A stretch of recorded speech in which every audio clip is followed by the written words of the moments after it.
साध संगत जी, प्रेम से कहना धन निरंकार जी। एक नई साखी के साथ स्वागत है आप सभी का आपके ही अपने चैनल पर। आज की साखी का विषय है भगवान का रूप। चलिए सुनते हैं आज की ये साखी।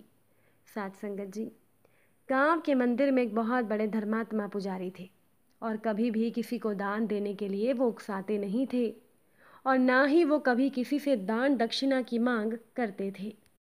वो पुजारी जी इतना स्वाभिमानी थे कि जितना मंदिर चढ़ावे की राशि आती उसमें से वो केवल उतनी ही राशि लेते जिससे कि उनका और उनके पत्नी का जीवन निर्वाह हो जाए। बाकी की राशि वो मंदिर के ट्रस्टी को पहुंचा देते थे। अब आप उनको अहंकारी कहें या धर्मात्मा, उनका कहना था कि भगवान उन्हें जितना देना चाहता है उतना चढ़ावे के रूप में दे देते हैं और मैं ज़्यादा की मांग कर नहीं सकता। तो साध संगत जी, समय बीतता गया। पुजारी जी और उनकी पत्नी दोनों बूढ़े हो गए। धीरे धीरे किसी कारणवश उनकी धर्म पत्नी की तबीयत बहुत खराब रहने लगी। तो जब वो अपनी पत्नी को लेकर अस्पताल में गए तो डॉक्टर ने उनकी पत्नी की जांच करके बताया कि पुजारी जी, आपकी पत्नी का तो अभी ऑपरेशन करना होगा। ऑपरेशन के लिए लगभग 1 लाख रुपए लगेंगे और अगर आपने जल्दी ही पैसों का इंतज़ाम नहीं किया तो हम आपकी पत्नी को बचा नहीं पाएंगे। तो पुजारी जी ने जब इलाज के लिए इतनी बड़ी रकम सुनी तो उनकी तो हालत ख़राब हो गई, क्योंकि उनके पास केवल इतना ही रुपया था जिससे कि वो दोनों अपना गुजारा कर सकें। उनके पास उनके पूर्वजों की कोई ज़मीन जायदाद या संपत्ति आदि भी नहीं थी जिसको बेच कर वो 1 लाख रुपयों का इंतज़ाम कर पाते। इसीलिए जब उन्हें रुपयों का इंतज़ाम करने के लिए कोई भी रास्ता समझ में नहीं आया तो अंत में वो मंदिर में ही प्रार्थना करने लगे कि हे भगवान, मुझे मेरी पत्नी के इलाज के लिए 1 लाख रुपया चाहिए, इसीलिए कृपया आप मुझे 1 लाख रुपया दे दीजिए। तो साध संगत जी, उसी रास्ते से एक जुआरी रोज गुजरता था जो दिन भर की कमाई से रात को जुआ खेलता और हर रोज वो जुआ हार जाता था। तो पुजारी जी जब भगवान से प्रार्थना कर रहे थे, ठीक उसी समय वह जुआरी वहाँ से गुजर रहा था और संयोगवश उस जुआरी ने पुजारी की सारी बातें सुन ली, लेकिन वो जुआरी नशे में था। इसीलिए पुजारी पर बिना कोई ध्यान दिए वो वहाँ से चला गया और रोज की तरह वो जुआ खेलने लगा। साथ संगत जी, रोज तो वह जुआरी अपनी सारी कमाई हार जाता था, लेकिन आज पता नहीं क्यों वो जुआरी बार बार जीत रहा था।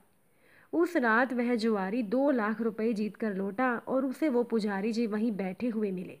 तो वो जुआरी पुजारी के पास आकर बोला, ये 1 लाख रुपया ले लो और अपनी पत्नी का इलाज करवा लो। लेकिन पुजारी ने जुआरी को कहा, मैं तुमसे ये पैसे नहीं ले सकता, मुझे मेरा भगवान आकर पैसा देगा। पंडित की बात जुआरी को बड़ी अजीब लगी। तो जुआरी ने सवाल किया, तुम्हारा भगवान स्वयं आकर पैसा कैसे देगा? तुम कैसे भगवान का इंतज़ार कर रहे हो? मैं ही भगवान हूँ, ये पैसा लो और अपनी पत्नी का इलाज करवाओ। लेकिन पुजारी नहीं माना। उसने जुआरी से पैसे नहीं लिए। अंत में जुआरी भी उस पुजारी से नाराज होकर चला गया और वही हुआ जो होना था। पुजारी के लिए कोई भगवान पैसे नहीं लेकर आया और पैसे जमा ना करवाने की वजह से पुजारी की पत्नी का इलाज ना हो सका और पत्नी की मौत हो गई। तो थोड़े दिनों के बाद वही जुआरी फिर से मंदिर के आगे से गुजर रहा था। तभी वो पुजारी के पास आया और पूछने लगा, क्या आपकी पत्नी का इलाज हो गया? क्या वो ठीक है? पुजारी ने जवाब दिया, नहीं, मेरी पत्नी मर गई। भगवान ने मेरी पत्नी को मार दिया। भगवान मेरे लिए 1 लाख रुपया लेकर नहीं आया, इसीलिए भगवान की वजह से मेरी पत्नी मर गई। तो उस जुआरी ने पुजारी से कहा, आपकी पत्नी को भगवान ने नहीं, आपने खुद मारा है, क्योंकि उस रात पहली बार मैं जुए में इतनी बड़ी रकम जीता था। शायद भगवान मेरे माध्यम से ही आपको वह रुपया पहुंचाना चाहते थे। इसीलिए तो जब मैं इतनी बड़ी रकम जीता तो ना जाने क्यों मेरे मन में ख्याल आया कि मैं आपको अपने 2 लाख रुपयों में से 1 लाख रुपया दे दूं, ताकि आप अपनी पत्नी का इलाज करवा लो। लेकिन आपने वो पैसे नहीं लिए और चमत्कार देखो, मैं वो सारा पैसा अगले ही दिन फिर से जुए में हार गया। निश्चित ही भगवान ने मुझे वह पैसा आपके लिए जितवाया था, अन्यथा मैं अगले ही दिन वो सारा पैसा क्यों हार जाता। लेकिन आप जाने किस तरह के भगवान का इंतजार कर रहे थे। तो इतना कहकर जुआरी तो वहाँ से चला गया। लेकिन उस दिन के बाद वह पुजारी मंदिर में भगवान की पूजा नहीं कर पाया। साध संगत जी, सही ही तो कहा था जुआरी ने कि वो पुजारी किस तरह के भगवान का इंतज़ार कर रहा था।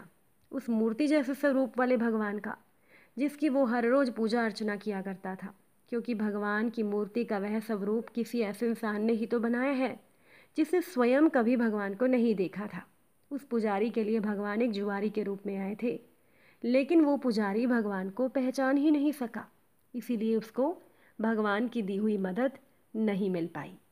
और साथ संगत जी, भगवान जब किसी जीव पर कृपा करते हैं तो भगवान ये नहीं देखते कि उसने कितना जप तप पूजा पाठ या हवन किया है। किसी भी मनुष्य का बड़े से बड़ा जप तप परमात्मा को कृपा करने के लिए विवश नहीं कर सकता, और ना ही वो भगवान की प्राप्ति का मूल्य ही हो सकता है। भगवान तो करुणा के सागर हैं और भगवान भाव के भूखे हैं। वो तो केवल जीव के अंतर मन के प्रेम और सच्ची श्रद्धा को देखते हैं। श्री राम सेतु बनाने के समय प्रभु श्री राम जी की गिलहरी पर कृपा हुई थी।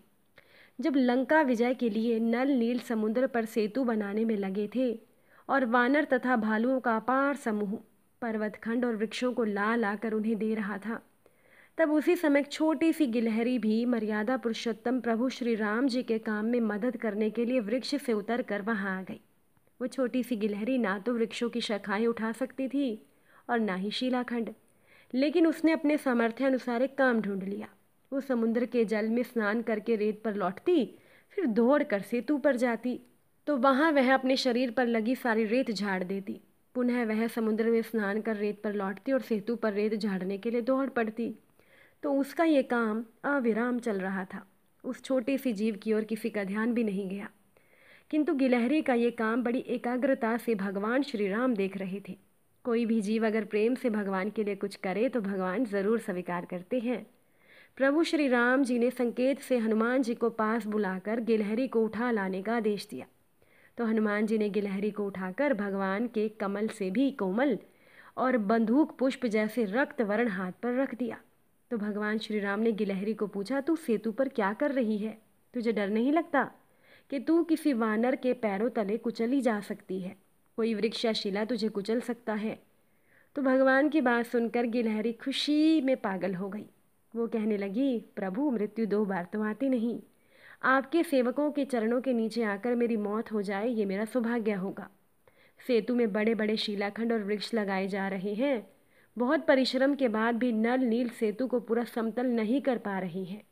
ऊंची नीची विषम भूमि पर चलने में आपके चरणों को कष्ट होगा, ये सोचकर सेतु के छोटे छोटे गड्ढों को मैं रेत से भरने का प्रयास कर रही हूँ। तो गिलहरी के सेवा भाव से भगवान तो खुश हो गए। उन्होंने गिलहरी को बाएं हस्त पर बिठा रखा था। एक छोटे से प्राणी को भगवान ने वो आसन दे रखा था जिसकी कल्पना कोई कर भी नहीं सकता। तो श्री राम जी ने अपने दाहिने हाथ की 3 उंगलियों से गिलहरी की पीठ थपथपा दी। तो ऐसा माना जाता है कि गिलहरी की पीठ पर भगवान की उंगलियों के निशान के रूप में 3 श्वेत रेखाएं बन गई। पर तभी से ही गिलहरियों के पीठ पर वो रेखाएं होती हैं। तो इससे ये स्पष्ट होता है कि भगवान किसी भी प्राणी के ना तो शारीरिक सौंदर्य पर रीझते हैं और ना ही उसके आर्थिक वैभव पर, क्योंकि उनके समान दिव्य सौंदर्य ऐश्वर्य संसार में किसी के पास है भी नहीं। भगवान तो केवल जीव के हृदय के प्रेम को देखते हैं और प्रेम में ही खींचे चले आते हैं। और जिसकी भी भगवान में श्रद्धा होती है, मदद पड़ने पर भगवान अपने उस भगत की मदद ज़रूर करते हैं, लेकिन वो किसी भी रूप में आकर कर सकते हैं। बस इंसान को पहचान करनी आनी चाहिए। अगर आज की ये साखी आपको अच्छी लगी हो, वीडियो को लाइक शेयर ज़रूर कीजिएगा। आप सभी से फिर मुलाकात होगी नई साखी नए विचारों के साथ। साथ संगत जी, प्यार से कहना, धन निरंकार जी।